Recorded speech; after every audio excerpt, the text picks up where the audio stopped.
Peace, peace. You know what it is. It's your man SKYZOO Skyzoo, live out the borough. And this is the NBA Exchange with my man Dexter Henry. You know how you doing it, man. Log on, tap in. Let's get into it.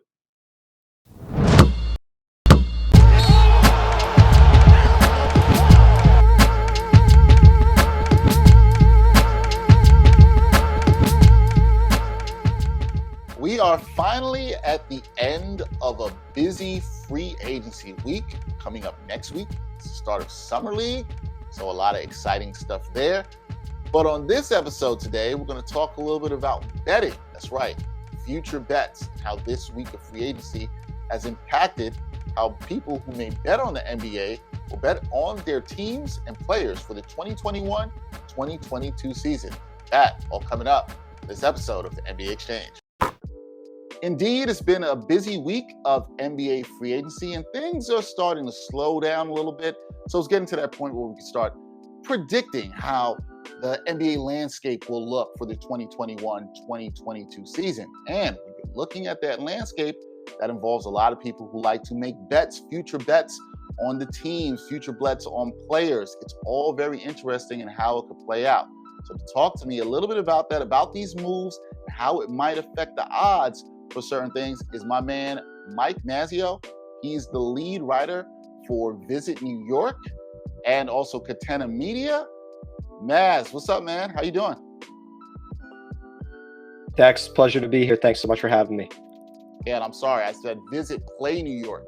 That is it. So we're trying to get people to play and eventually have some legalized gambling in New York. Hopefully, we'll see if that comes down the road. But Mike, this has been a very busy week, as I said, of NBA free agency. Started off with a bang, started to slow down a little bit here at the end of the week. There's been a lot of moves. It's been a frenzy. What did you think of all the moves, especially that we saw early on in this week? Was any that caught your eye? Anything that surprised you? What did you think of these moves? Well, I think that Heat, bringing in a lot of toughness, grit. Kyle Lowry seemed like, given his relationship with Jimmy Butler, they brought in PJ Tucker, who's also close with Kyle, Keith Morris as well, that Philly connection. So I really like what they did, re-signing Duncan Robinson to a 5-year, $90 million extension to kind of round out that starting five, obviously with Tyler Hero coming back. He's had kind of an up and down sophomore campaign, but certainly a very talented player there if he can turn it around.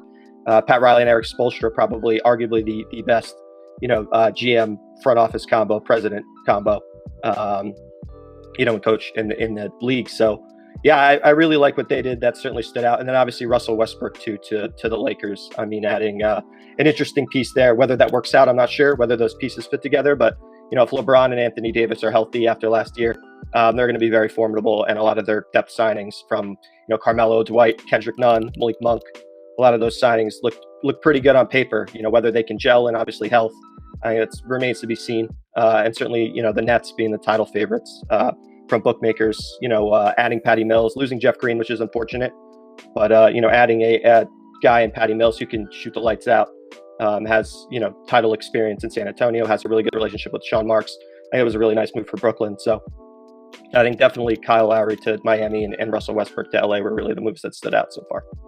Yeah, and that Russell Westbrook move to LA, that happened before free agency even started, happening before the draft.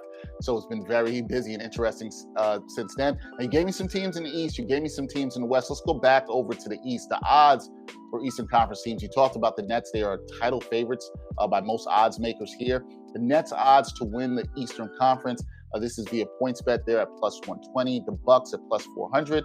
The Sixers at plus 800. And the Heat, you talked about them at plus 1,000. If you're looking at these other teams, the Bucks didn't really make a lot of moves in terms of improving their roster more in their championship roster. And the Sixers, they're kind of in holding mode here. You like what the Nets did, really? Do you see them, if healthy, as the team to beat once again in the Eastern Conference? I do. I just think, obviously, again, health. James Harden, Kyrie Irving, and Kevin Durant, 332 minutes together last season between regular season and playoffs. Obviously, that has to change. They can't have, again, Kyrie, kind of a freak thing going down against Giannis round two, and James, suffering his injury and only be able to play on one leg for the final 3 games of the series. So, they need the health to be good, but I mean, the talent is unbelievable. Kevin Durant has looked like the best player in the Olympics, and with those 3 guys, I mean, they need to get them extended long term to try to keep this title window open. But, bringing Blake Griffin back, who was terrific. Again, not a minimum player, but a minimum player for the Nets. And then adding Patty Mills, who was making $12 million last year at half of that. Really nice value there. Getting Bruce Brown back at the qualifying offer, I think that's probably surprising to his camp. But, for the Nets, obviously, you're getting a player who had great chemistry with James Harden, hit that short floater.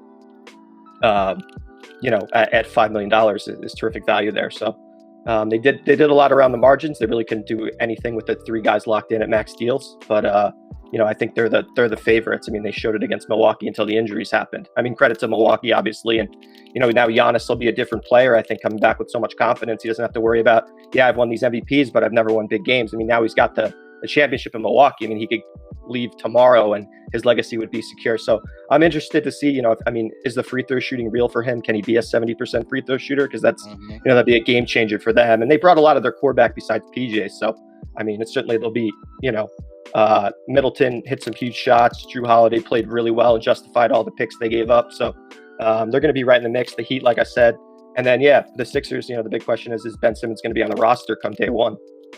Yeah, we'll get to that a little bit later about how that is going to impact things in the East and whether people might want to bet on the Sixers in terms of winning the conference or winning the championship. Now, out West, you talked about the Lakers and all their moves. There's been some criticism immediately after the Westbrook trade that, hey, the Lakers didn't have enough shooting. Then we saw them add some shooting. There's also been some criticism of their age. The odds for them to win the Western Conference, they're plus 170. Warriors plus 375. Suns, Jazz, and Clippers, that next tier, they're all at plus 1,000. Mike, do you like the moves the Lakers made? Do you think they should be the favorites there out West? Or a team like the Warriors, where they could be getting Klay Thompson back? We don't know how he'll be in terms of his health and some of the young pieces they've added. Do you like them as a team to watch maybe in the Western Conference? Yeah, I think the Lakers, again, it just depends on LeBron and Anthony Davis's health. They both broke down by the end of last year. Certainly understandable, given the age, they won the title the year before, short turnaround, all the COVID stuff, certainly playing a big factor there. I think it just depends on what Russell Westbrook is going to be. I mean, is he going to be able to work as a quote unquote third option? Certainly could be good in the regular season to kind of give LeBron and AD a blow. With them probably resting, maybe not playing back-to-backs, and a guy that's, plays, 100, always gives 110% effort out there. But the spacing will be interesting with those guys, and the chemistry there will be interesting. And do they have enough defense? That remains to be seen. The Warriors, they're tough to say. Again, what is Klay? Is he 90% of himself? Is he 60? Is it less? And then, Steph Curry won the scoring title, and Draymond Green was a Defensive Player of the Year finalist, and they barely, made noise in the playoffs. Obviously, got knocked out super early. So, that's a tough one. I mean, does James Wiseman take a big step? How does Jonathan Kuminga come in? I mean, is he going to be an impact player right away? And do they circle back, on a Ben Simmons? I mean, they do have some assets there. Obviously, couldn't make a deal work yet. But is he a guy that steps in there? They have some ammunition to add somebody, but can they do that? I think that's a huge question for them. Yeah, Mike, it'll be interesting to see who can win the Western Conference. I said the Sun, Jazz, and Clippers were at plus 1,000. They're actually at plus 900. Now, in terms of looking at an NBA champion, that's one of the most popular bets that people like to make in terms of future bets. So predicting that 2021-2022 NBA champion. The Nets, they are the odds-on favorites at plus 225. The Lakers right behind them at plus 300. You talked about, Mike, how you think the Nets, they're definitely the favorites to win the East. If healthy, which is always the big concern with the Nets, do you also like them as the favorites to win it all? Yeah, I mean, look, health is the biggest thing, right? Those three guys, Kyrie, KD, and Harden, only played 332 combined minutes last year together between the regular season and playoffs. So that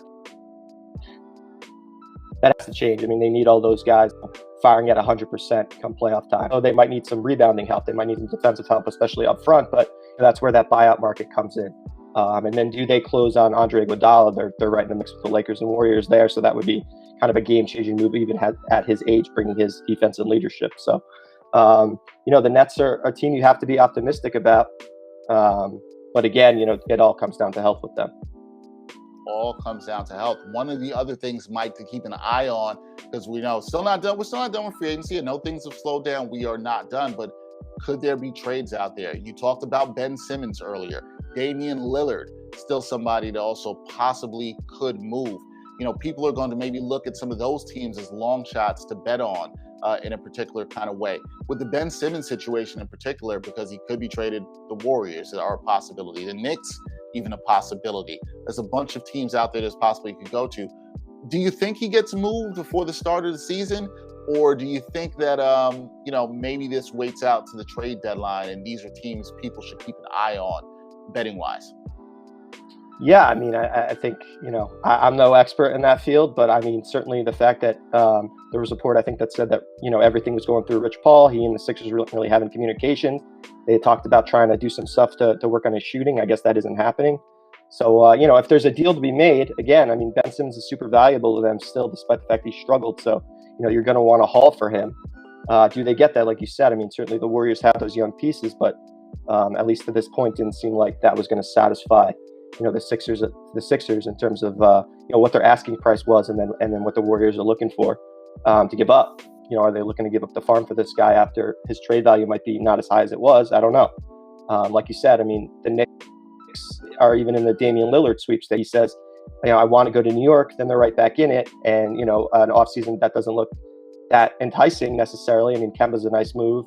Evan Fournier is a decent move, but are they needle movers that are going to push them to the upper echelon of the East? Probably not.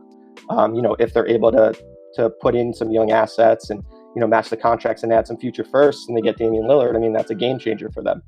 So, and superstars just don't hit the market ever practically, as we've seen recently, unless you're going to trade for them. A lot of teams are trying to lock them up, just like with the Bradley Beal situation, adding Spencer Dinwiddie and a lot of the other pieces they did to try to get him locked up. So, yeah, I mean, a lot of those teams, right? The Knicks are like plus 10,000 right now. And if they add Damian Lillard, I mean, they're going to shoot right up the board. Mike, it'll definitely be interesting to see who possibly can get moved.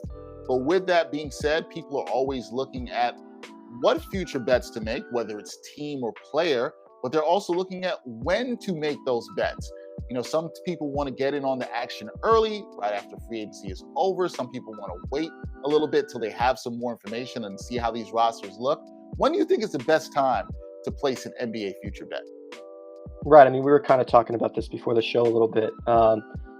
It kind of depends, what better you are. Are you a believer, like you said, the Nets at 200 or whatever it is, close to that, might not get any better than this, given the fact that if they get off to a really strong start or make a big addition, come the trade deadline or the, buyout market, they may be, heavy favorites way higher than this. So that might be a tough one where you want to get the value now. Whereas, if you're betting on, say, Philly or Golden State or Portland, and you think there's going to be a blockbuster trade involving, Ben Simmons, Damian Lillard, or Golden State's young pieces, do you do it now, in hopes that you're going to hit big when those teams improve and the odds go way up for them, and you're sitting there and you pick them from, kind of quote unquote day one, maybe not the start of the off season, but right at the end of free agency. So probably depends on your preference, and certainly, you got to put on your prediction hat and hope you hit, and obviously follow all the, the breaking news certainly as well, because, information is so valuable when you're betting. You want any edge you can get.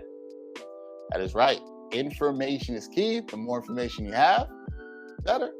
You have a chance of, hitting on some of these bets. Don't just take our word for it. We're not telling you what to bet or how to bet, but more information that's for sure. is absolutely key. Yeah, don't take our word for it. That is my man, Mike Mazzeo from Vist Play New York and Catena Media. Mike, love the new venture. Love what you're doing. You'll have all the latest news around sports betting in New York. Thanks for joining me again on the NBA Exchange. Thanks, Dex.